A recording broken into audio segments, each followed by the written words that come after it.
Hey everybody, thanks for tuning in to Tuesday Cruiser Chat with Otram. Same format as always. I don't have anything planned, just whatever questions you guys have. Couple of updates at the shop. Picked up a giant drill press over the weekend, so I'm excited to get that up and going. Got an email from the water jet cutter this morning. The second batch of 1FZ crank holding tools is finally done being water jet cut and is on its way to me. I should have them here Thursday, which, weather permitting, I should have them broached and painted over the weekend and can send those out to the folks that have been waiting for them. Also got a chance to film the next portion of the 1FZ head gasket video.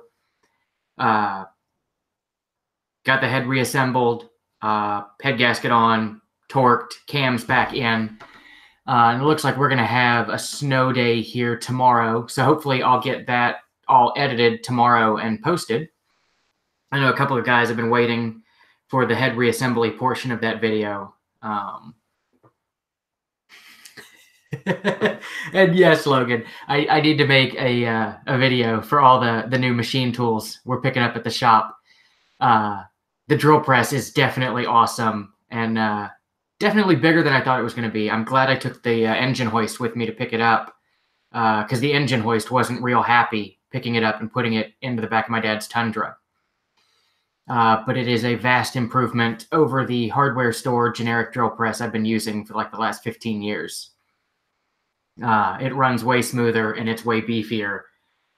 And it's like 80 years older. But I'm real happy with it. We need to get the shop rearranged.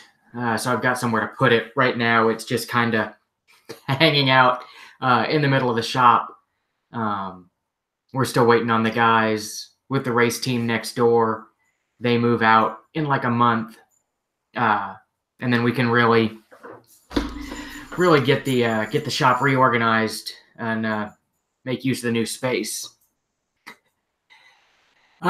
Snow day would be an awesome day for an off-road day in the 80, except for the fact that I haven't titled, tagged, insured, or registered anything on it yet, and it's got a big crack across the windshield. So it's just hanging out at the shop with a flat tire currently. I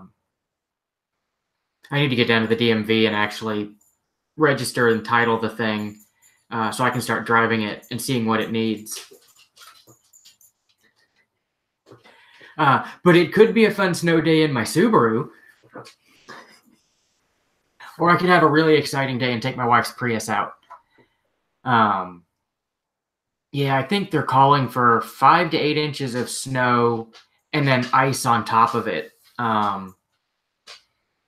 Starting sometime around midnight tonight here.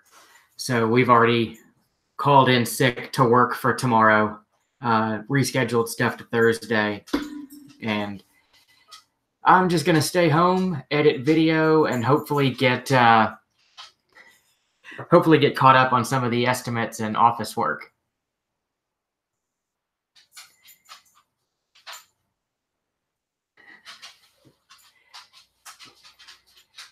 And Dave, you're going to have to explain to my wife if I wreck the Prius doing donuts.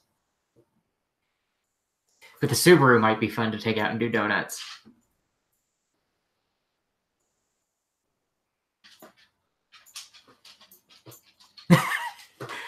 I hadn't thought about doing a Wednesday chat. I will theoretically be here all day because I am not going out in the snow. I'm old enough that playing in the snow has lost all of the allure to me. Now it just means I have to shovel the driveway and shovel the parking lot at the shop, and that's not fun. But yeah, there possibly could be a surprise Wednesday chat if I get bored enough.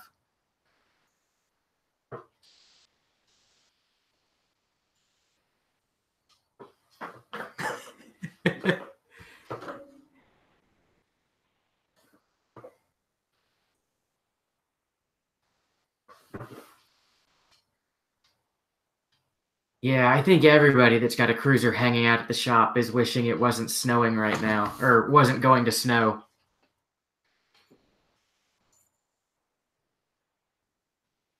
It, yeah, it snowed a couple of weeks ago, or maybe a month or so ago, and my wife was like, "Well, can't you just bring home a Land Cruiser? There's a ton of them there." And it's like, no, you can't just drive customers' Land Cruisers around in the snow.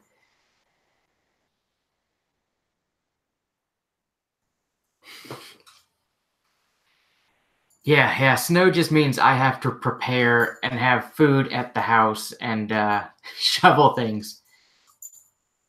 Hey, Mark, welcome all the way from Australia.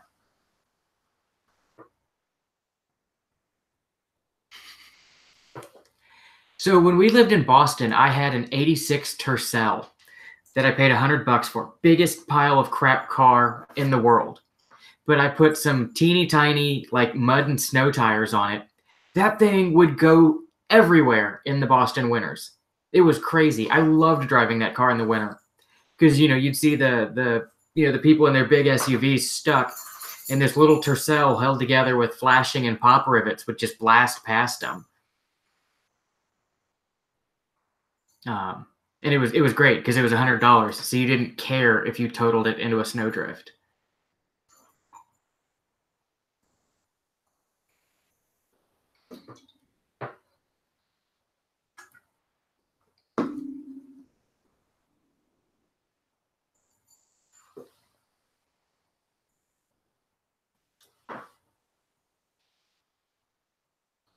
I feel like there was something else I was going to mention tonight, but I can't remember what it is. Hopefully, it will come to me.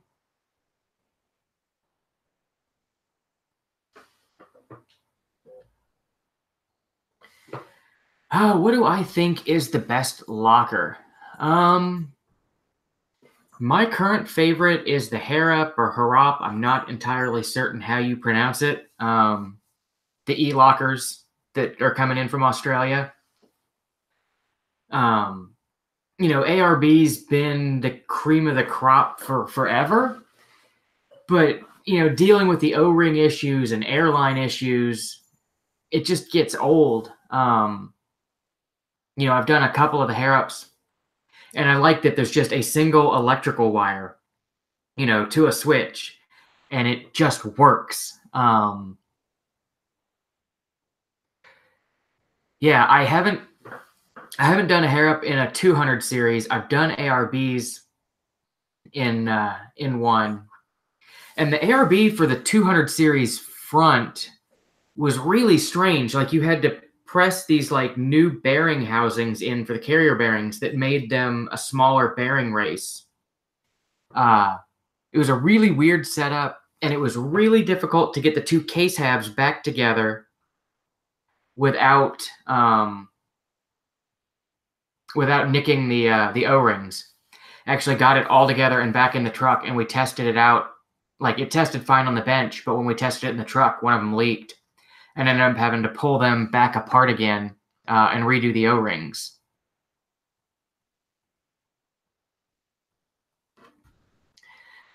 And Logan, you should list out like what you've got. And then I Hate Muds classifieds would probably be a really great place to sell them too.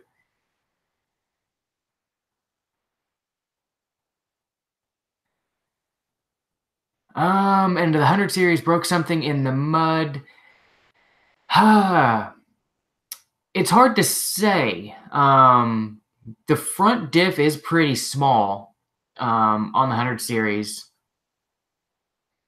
And I want to say like 98, 99 have the 2-pinion front end that seems to be more prone to breaking. A CV axle, I would think, would be pretty obvious.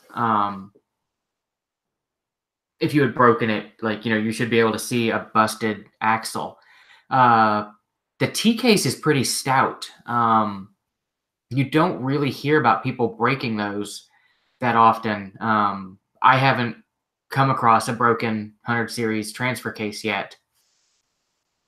So my guess would be front diff, axle shafts. You could have possibly stripped out one of the drive flanges at the end of the wheel hubs as well.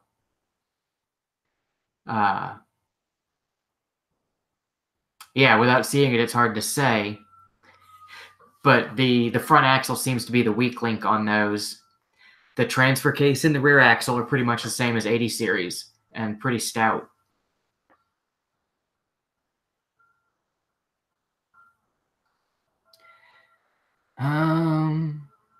Grinding sound, front was getting sticky.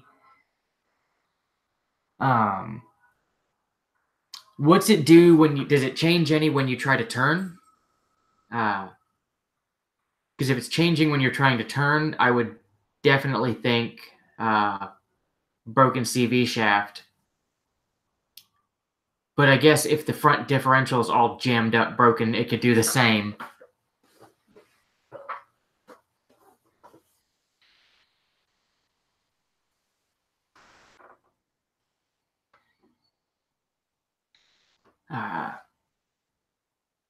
But yeah, I mean, reach under it, grab the axle shafts. If you've got a broken CV shaft, you should be able to feel something very wrong in the axle shaft.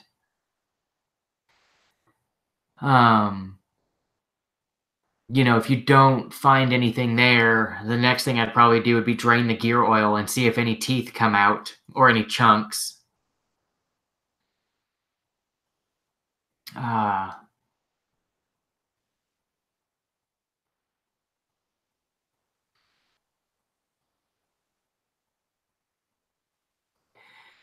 Yeah, I would look into, for the 200 series locker, I'd look into the Harrops.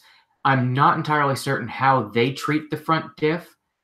Like if they go to the weird smaller bearings like the ARB does, but I think just not having to deal with the air locker housing or the air housing on it would be worth it. Because the 200 series is a clamshell front. You've got the differential carrier itself in the center, and then the air housing was in the clamshell. I want to say it was on the long tube side. And it was just really strange the way you had to like fish and feed and snake things around to get the air housing in there. I wasn't a super fan of it.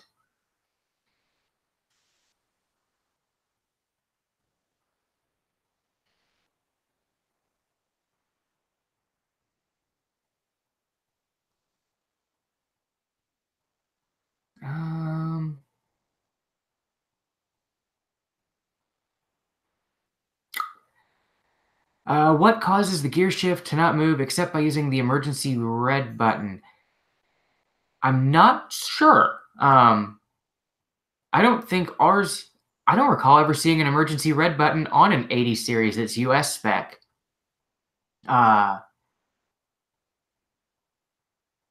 Yeah, I'm not sure. Ours has like a little button that you can press down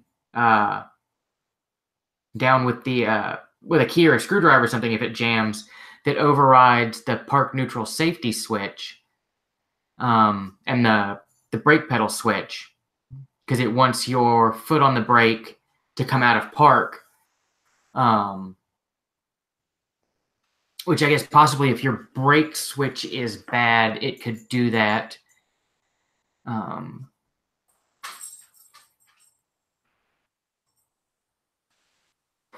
Dave wants to know if I use new washers when doing all the oils. For the oil pan drain plugs, yes, I use a new gasket.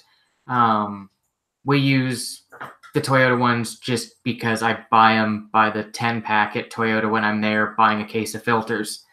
And they seem to be the best. The differential plugs, the diff plugs, usually you can reuse those. If they're really squashed and jagged looking, I'll get a new one. Same thing, I just get them from Toyota.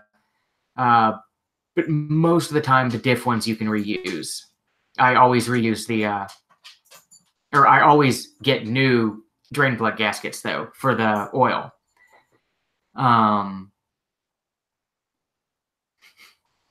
And thank you to all the kind words about us being thorough. We try to do it as best as we can.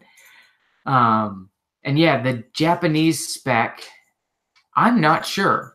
Although I do have a Japanese spec 80 series on the lot. I'll have to look at that when I go in, and probably Thursday, because we're probably going to be snowed out tomorrow. I'll have to look at it and see. Because I've never noticed a red emergency button.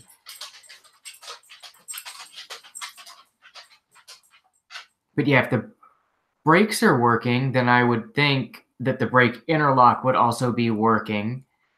Oh,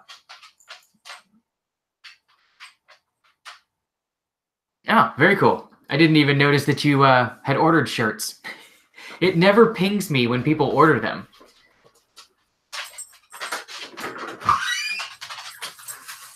Go, Trilly. Go.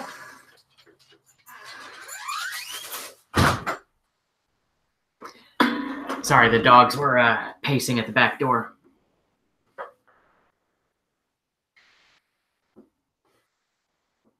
I need to order more of the Otram shirts for me and Danny. I've got, I think, just this one. I might have gotten 2 of them. But yeah, I'm really happy with how comfortable they turned out.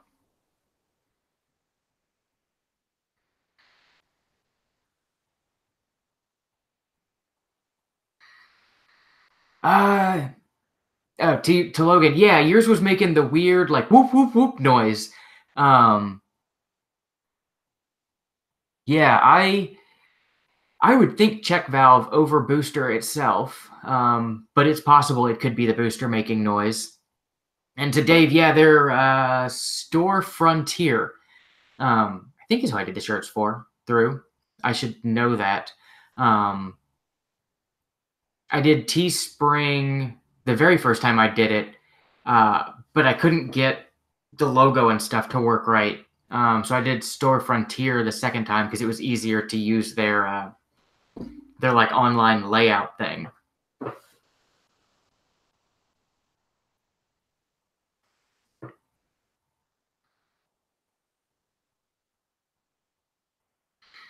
Power steering is stiff sometimes. No leakage.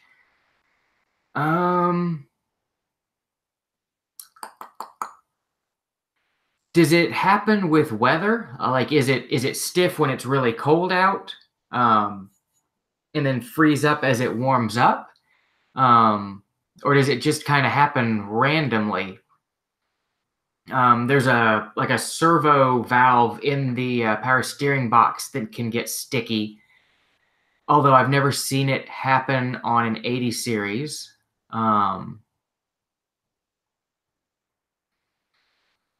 And on the Japanese spec ones, I'm not entirely certain how they do the pumps on those. I haven't actually paid attention to the few that have come through the shop.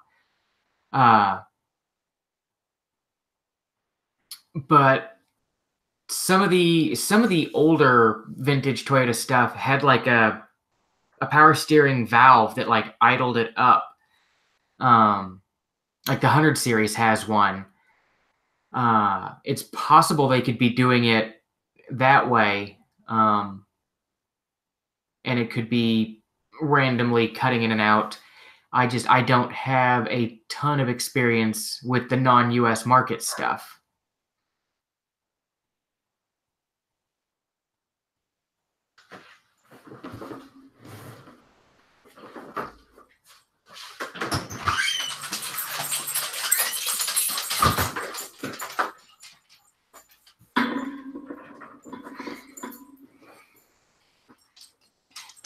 Napa the California or Napa the parts store?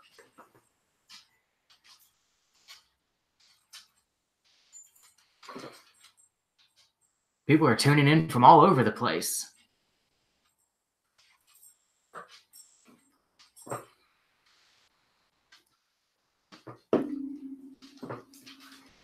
You probably have much nicer weather than we've got.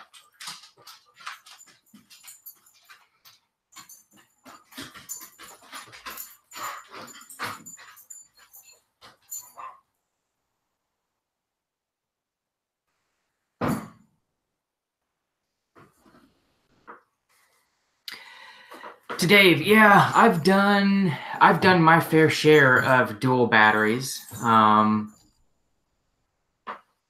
Usually, like if I get to pick what gets installed, I use the IBS dual battery systems. My Forerunner's got the really old school Noco isolator with Hella battery switch. We just did one of Painless Wiring's dual battery kits last week, and that thing's just a horribly terrible design. Not a fan of that one.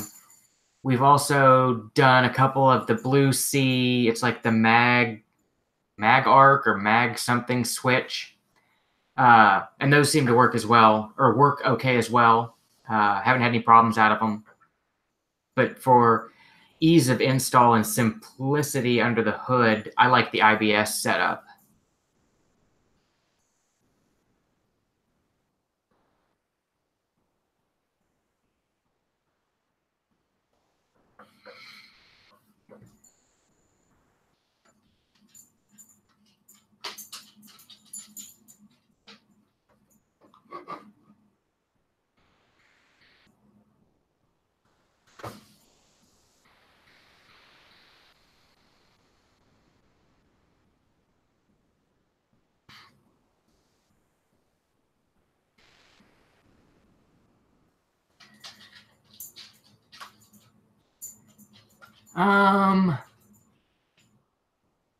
Depends on what kind of shape the 80's in. 1500's not bad.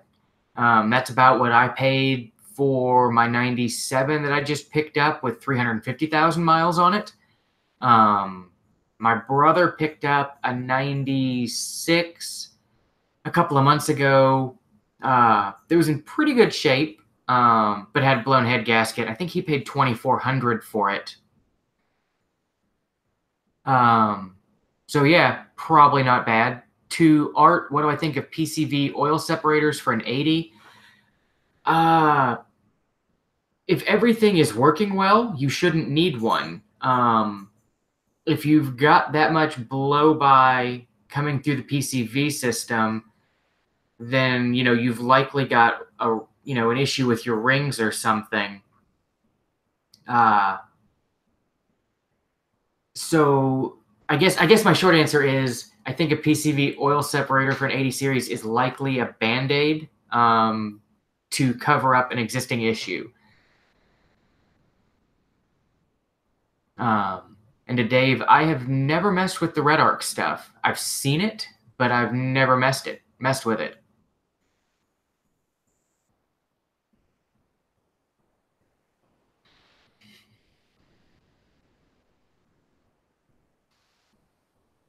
Yeah, we haven't gotten cold here yet, but we're supposed to get snow and ice tonight.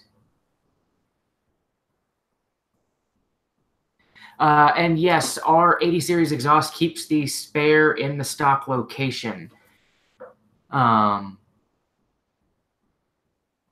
I need to do a little bit of redesigning so that it works with the long range auxiliary tanks. And I'm hoping to do that soon, but I haven't done it yet.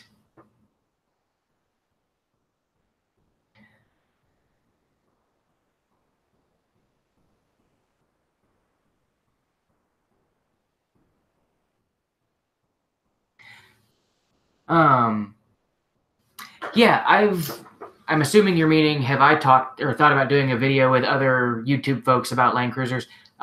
There's a couple of YouTube guys that are local to me.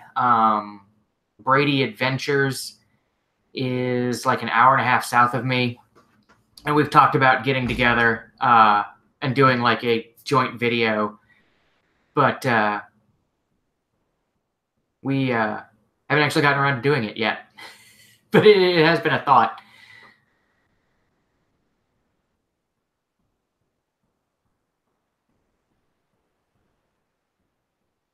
Wow, 32,000 for a cruiser. That is crazy. Granted, there's one by me for sale for about that much too. Any help for slow 80 series windows?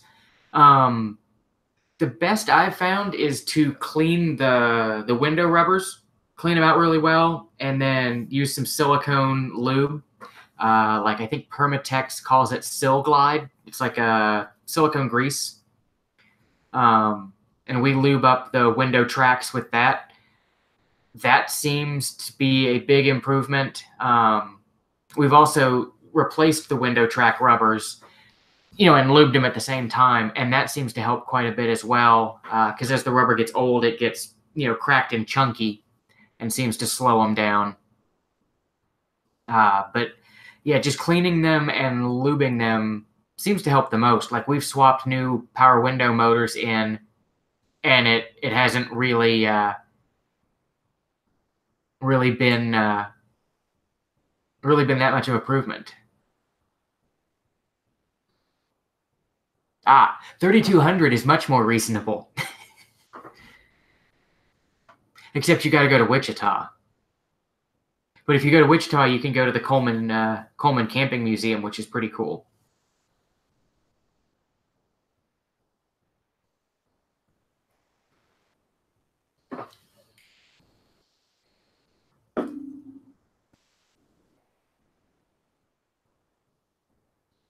Yeah, 80 series seem to be all over the map.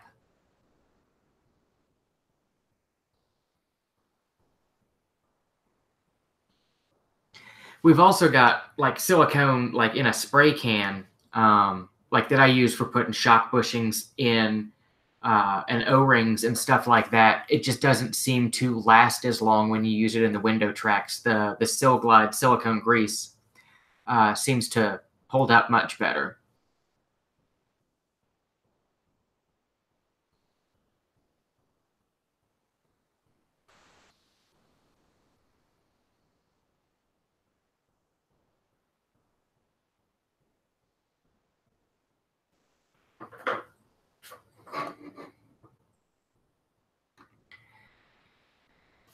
No horsepower numbers with the exhaust.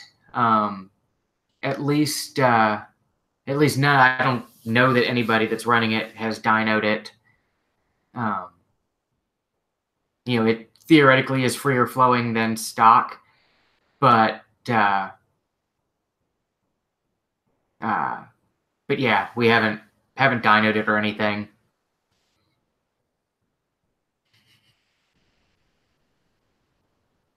A video with Beano would be fun, but then you'd have to get the two of us in the same place at the same time. And that could be difficult. I haven't actually seen Beano in quite some time.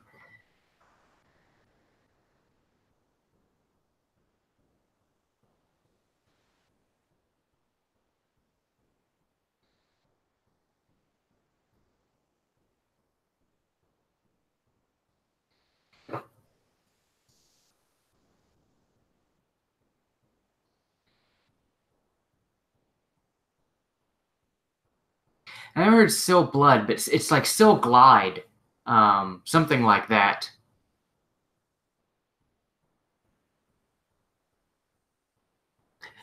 On the 80 series knuckle rebuild video, yeah, they were I'm going brain dead. They're 100 series exhaust manifold studs. We have a gajillion of them at the shop because we replace the hardware whenever we do the 100 series headers. So we just use those. I want to say it's 10 by 125. But that's just a guess. And to Steve, yeah, our exhaust was designed around the 95 to 97.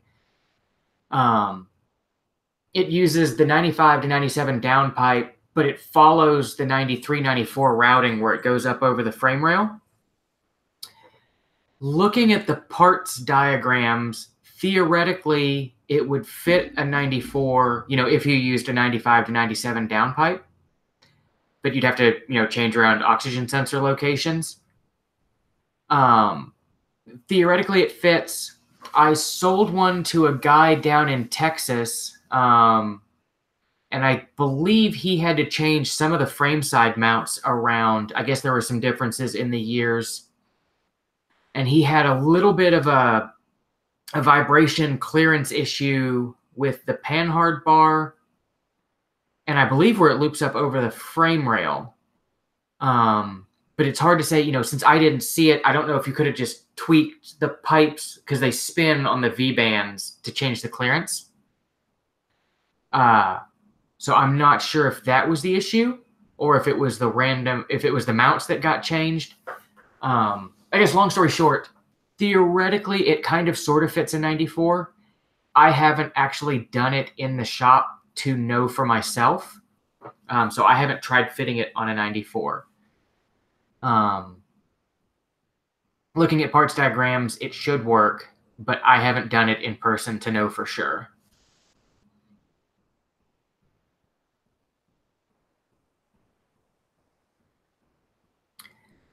I've never pulled a fog light assembly out of an LX570. We've got very few 200 series coming through the shop yet. I guess most of them are still going to the dealer under warranty. We've done lockers on them, auxiliary tanks, and a couple of suspensions, but I haven't messed with bumpers on them yet.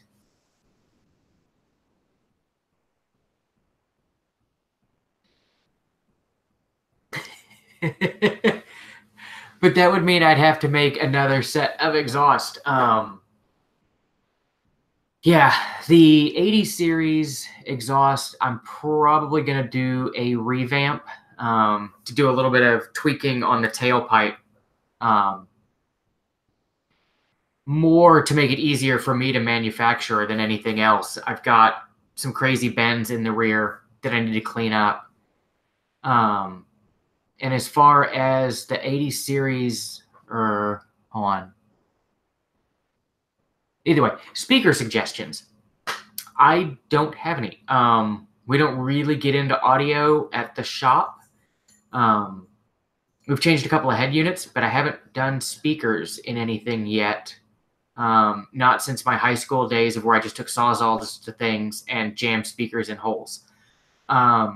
Crutchfield usually has a really good guide, like you put in your vehicle, and they'll tell you what hits and what fits.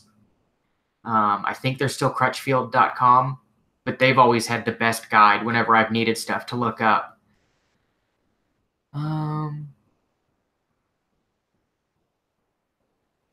the 100 series with the radio and climate controls linked, I'm not sure that there is much you can do. There may be some kind of aftermarket integration, but I've never looked into it. On my wife's Prius, hers has, you know, the radio and all that jazz is built into the display. I was able to mount an aftermarket radio in a cubby hole under the dash. I guess it was like a sunglasses type holder, but it was perfect for putting a single DIN radio in. And I was able to use aftermarket wiring adapters to basically undo the radio, the factory radio, and plug it into the back of the new radio. So there, you know, she's got Bluetooth and USB and iPhone and all that jazz in her Prius. But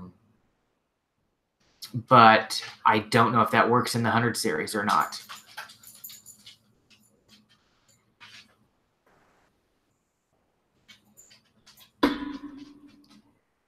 I will probably end up changing speakers out in my 80, but that's a long ways down the road.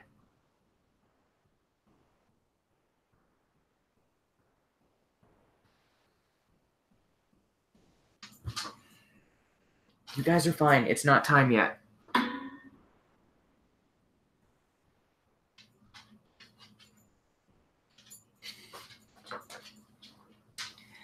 Yeah, I don't know if they still make them, but Infiniti used to make, they were like Kappa plates or something, where the speaker cone went the opposite direction. of normal, and you could put them. They were like really shallow mount, and they were they were real easy to adapt to stuff. But that was 20 years ago.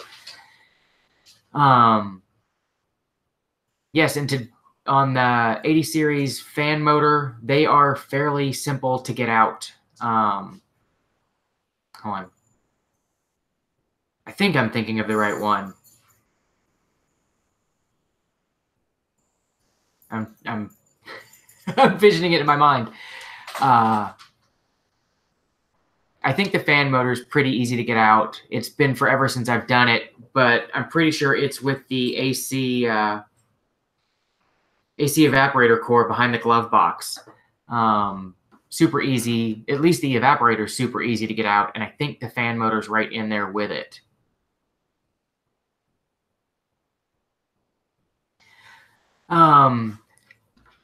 Yeah, and to ordering the 80 series exhaust in the future, they've gotten to the point where I only make them every couple of months.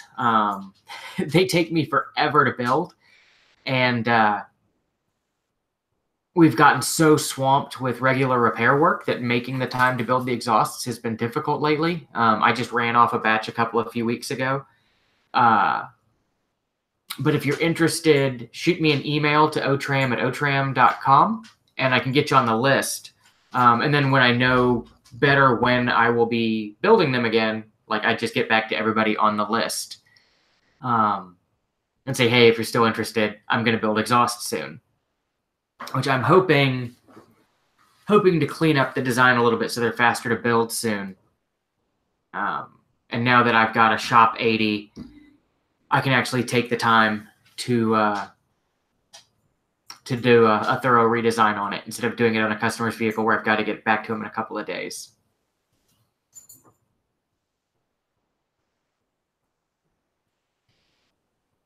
And cool. And thank you for your interest.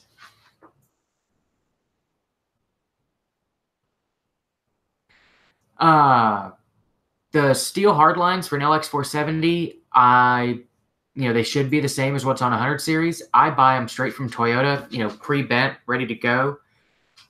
And they are insanely cheap. I'm assuming you're talking about the hard lines. It's like the hard lines from Toyota for the 100 series are cheaper than I can make them out of bulk line at the shop. It's crazy.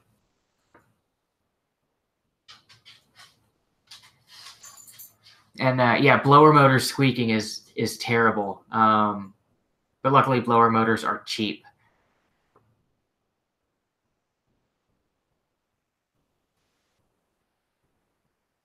And would I get longer brake lines for 2.5-inch lift? With 2.5-inch lift, you shouldn't really need them. We normally don't do them until like the 4-inch lift. With 2.5, they seem to be fine. I mean, you flex the truck up and see if they get taut. But usually you run out of control arm travel before you run out of brake line. And yeah, for the hard lines, I would just call Toyota and get them straight from them. They're way cheaper than making them yourself.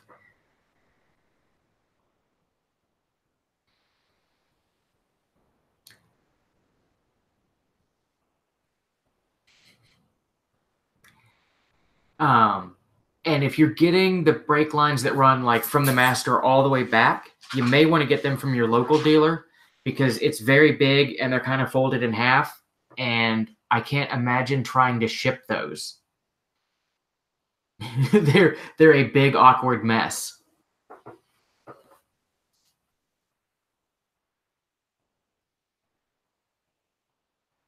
But yeah, I want to say I've gotten the two that run the length of the truck, not all the way up to the master. But I want to say they're about $100 each. And like the ones that go across the rear axle are stupid. They're like $20 or $30. It's crazy. Like it's not even worth the time to bend them for as cheap as you can get them from Toyota.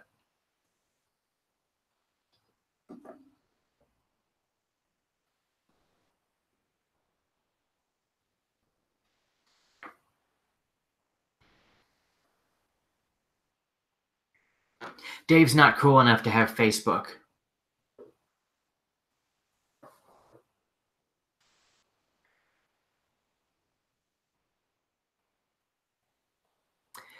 I haven't ever done a gear shift knob or gear shift handle on an 80 series. I've done one in 100, and it was not particularly fun, but I haven't done an 80 series yet.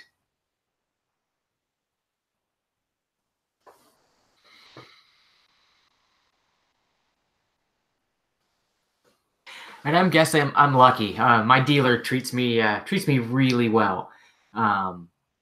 We buy a ton from them, but yeah, our local guys are awesome. Good at finding me oddball parts that shouldn't exist anymore, getting them to me quickly, and getting them to me reasonably priced. I'm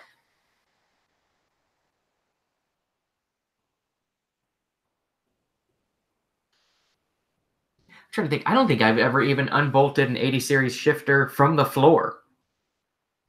I've undone the other end where it goes down to the transmission, but I've never messed with the in-cab end.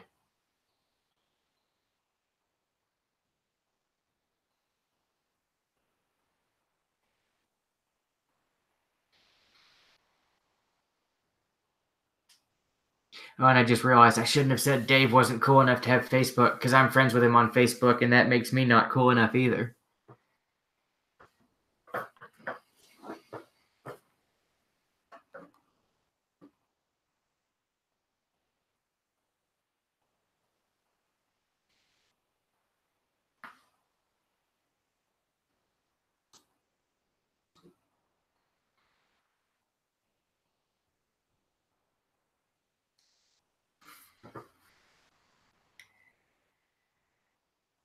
Yeah, I feel like I've looked at taking the handle apart on those. But yeah, then decided it was not worth it. Um, as far as bushings on an 80, what do I prefer? My personal preference is the Toyota ones. They last forever. And they don't wear out or squeak like the polyurethane stuff.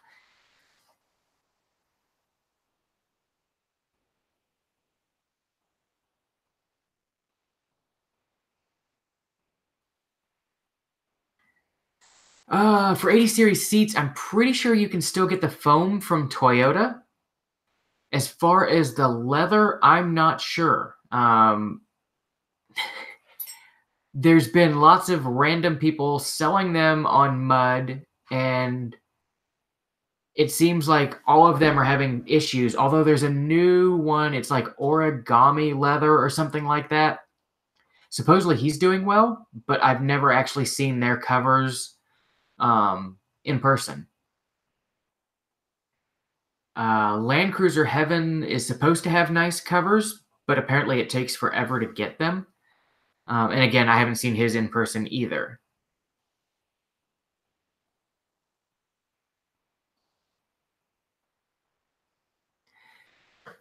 Yeah, I remember a little bit about the LX470 that automatically applies the brakes when turning. Did you ever figure out what that was? Because that's a weird one.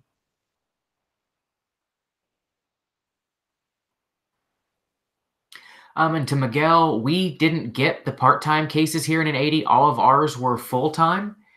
So I've never had one apart. I've never actually seen one. Yeah, the people in the rest of the world got the cool stuff that we never got. We only got full-time four-wheel drive, not the selectable.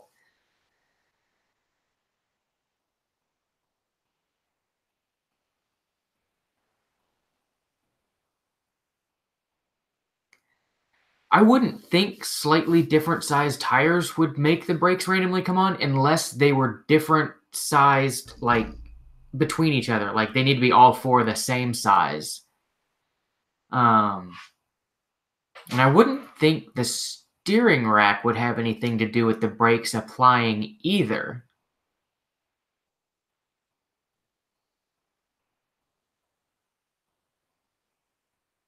Oh, and I missed the covers at Tech Day. I should have been paying attention to that.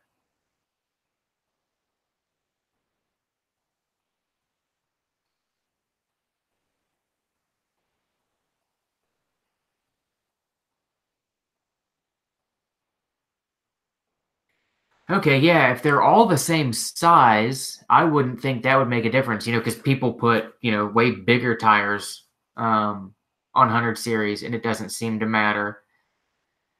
Uh, I would think if they're randomly turning on, it would be something in the ABS system, like, if you've got a sensor freaking out, or a solenoid valve going bad in the ABS modulator. But I would think you would have a code for it as well, unless your wheel bearings are just completely loose and the wheel's moving enough to apply the brakes when you turn.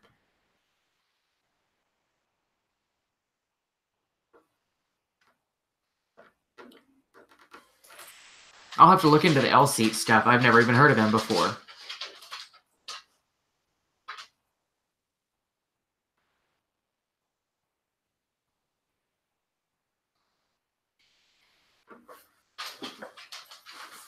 It's not time yet, bub. Here.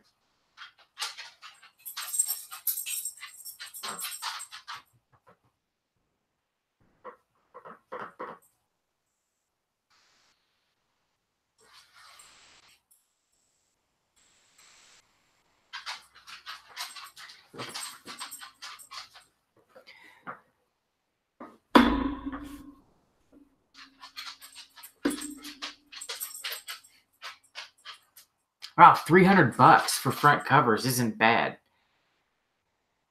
I don't know if you looked at the terrible seats in my 80, but it definitely needs to have something done. To Devil Dog Trucker, yeah, I need to do an introduction video on the 450.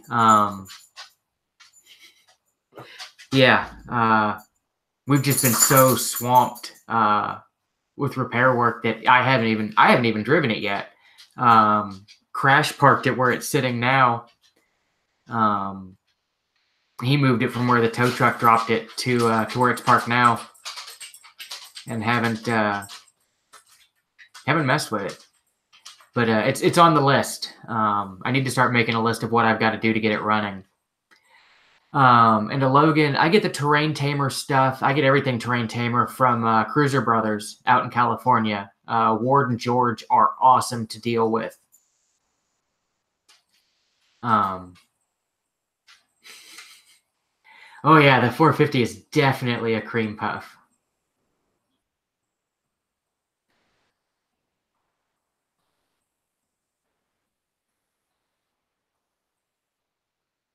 No problem. Yeah, the 100 series seems to be real popular for videos.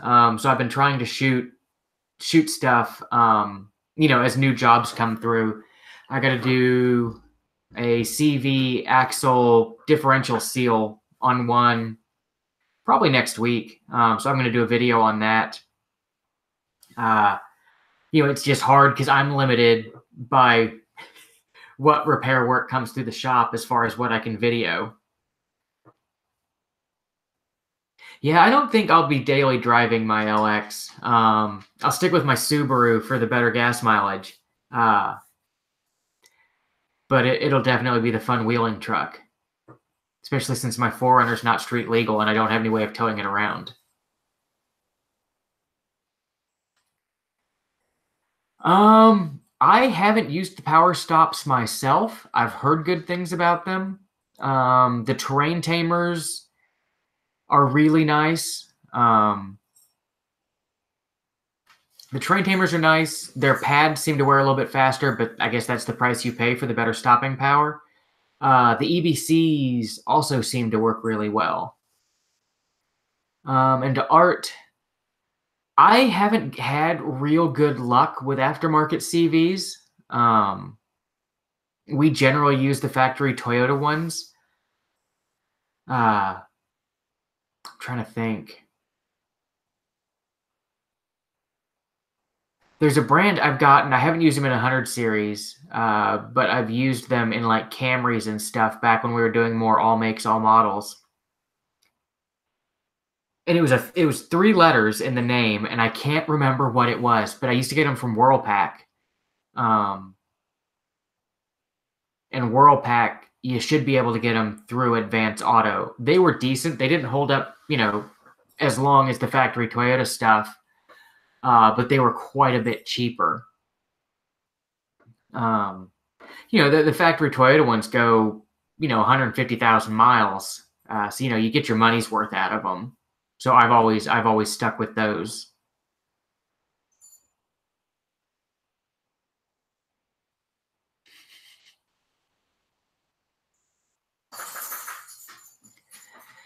Yeah, we've done EBC pads and rotors on a couple of 80s, and that's what I'm running on my Subaru as well.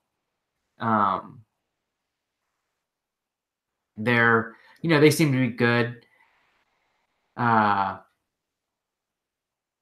really liked the terrain tamers we installed, but the 2 sets we did have faster pad wear. And one of those, when we replaced them, went over to EBCs. And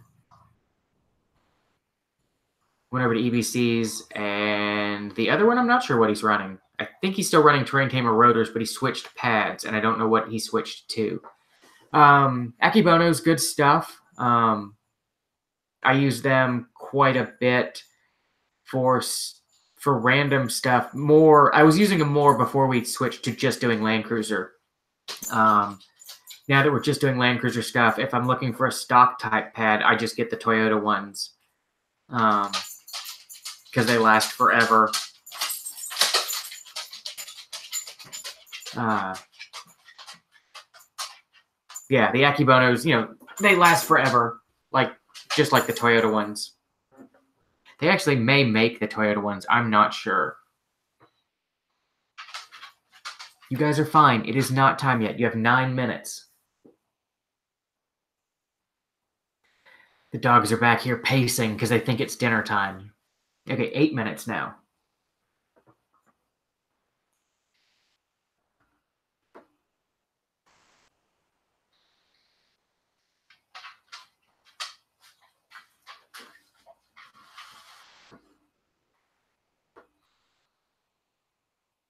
But yeah, on pads, I want to say, at least locally, I can get factory Toyota ones cheaper than Akibonos. I only have 1 cat.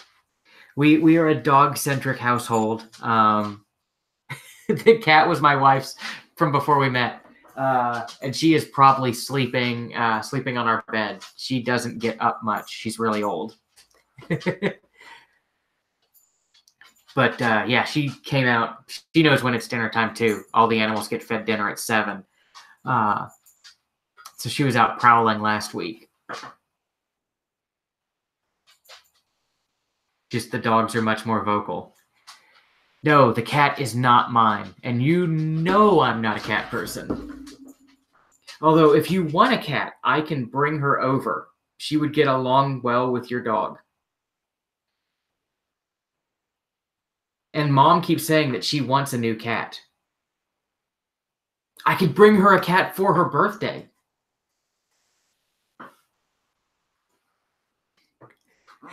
The cat's name is Zeppelin. So we've got Zeppelin the cat. The all-black dog is Trillian.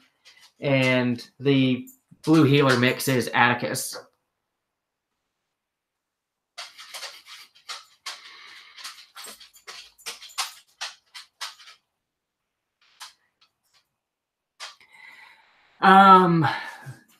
The GX we haven't seen enough of to see like a lot of rust issues on those. I've only got a couple customers that come through with the GXs. The LXs are terrible for rust. If you're in upstate New York, I would stay far, far, far away from an LX. we've seen some come down from New York, Maryland, Pennsylvania, and they're just, the frames are completely shot on them. The bodies will still look decent, but the frames are toast. They tend to rust, like the front sway bar mount on the passenger side, the cross member that goes above the rear axle on the driver's side. And then just, when it starts getting bad, like I had one come through, I guess about a year ago, but the body mounts were crumpling into the frame because the frame had gotten so thin. From what I've seen of the GX, they are, less rust prone, but it's a much smaller demographic that I've seen to compare them to.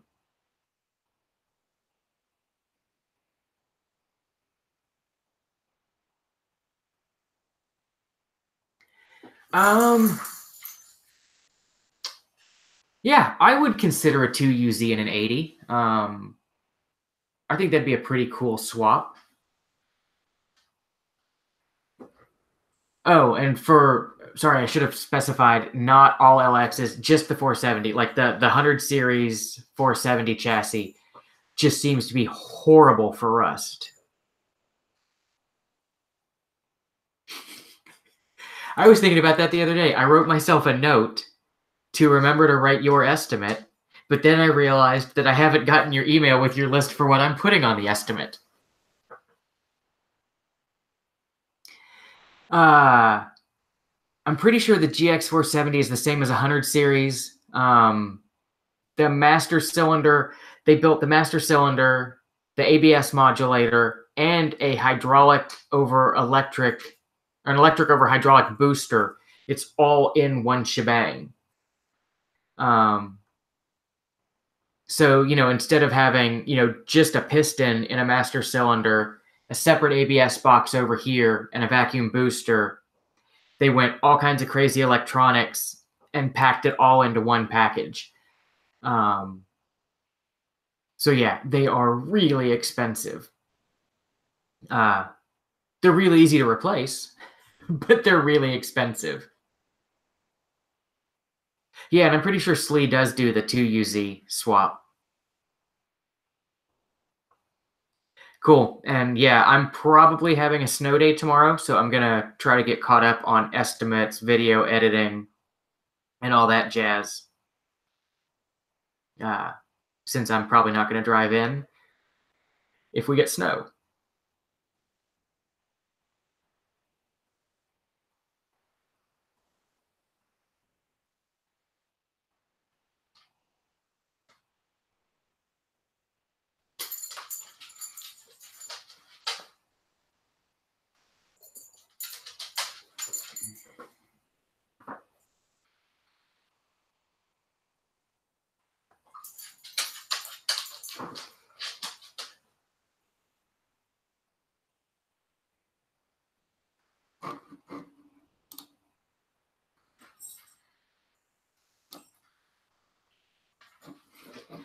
Well, I mean, it's $25K isn't terrible for a well-done engine swap. That seems to be the going rate, at least locally, for a V8 swap. And that's not even, as cool as all Toyota.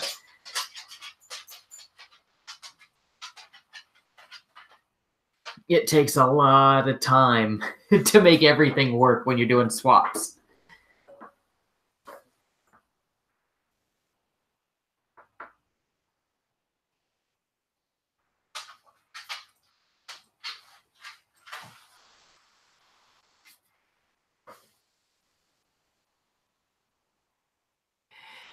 Yeah, I know.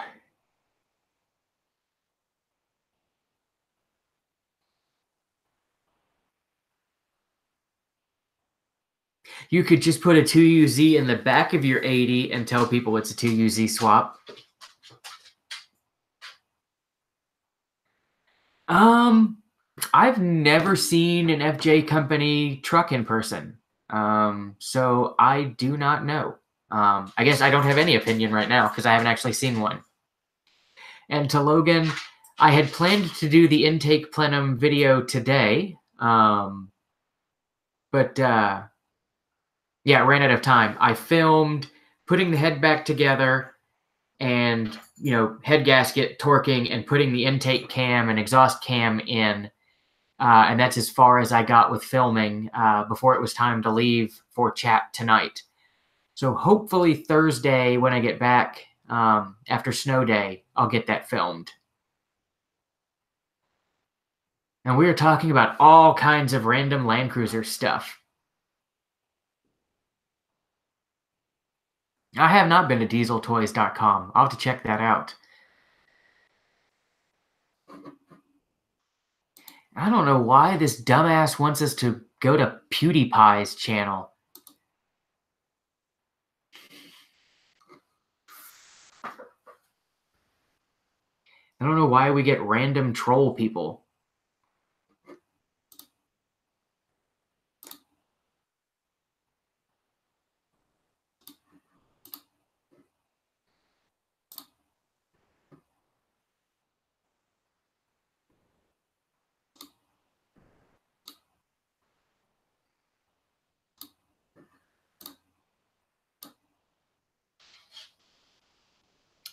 Yes, he is. And that's why the people that promote him get reported.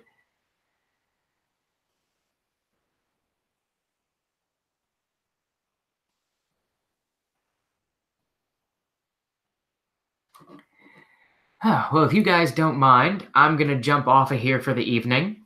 The dogs are staring at me, wanting their dinner.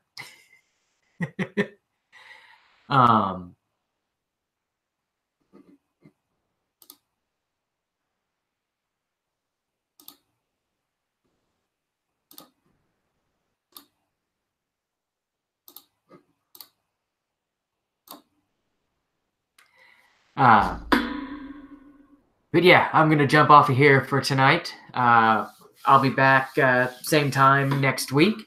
And to Logan, yeah, I might pop on here randomly tomorrow, but I doubt it.